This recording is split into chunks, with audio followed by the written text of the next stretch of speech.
Syarat tobat anu sahih aya 5. Hiji lesot dina dosa nu ti heula.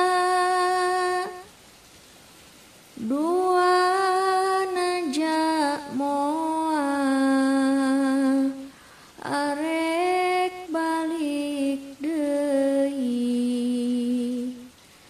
Tilu handap asor ketir dina ati. Opat lamun dosa nate hak adami.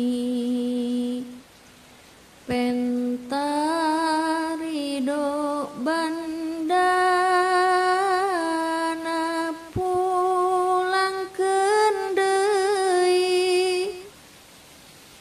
5 istighfar minta pangampurana ka Gusti Allah Ta'ala.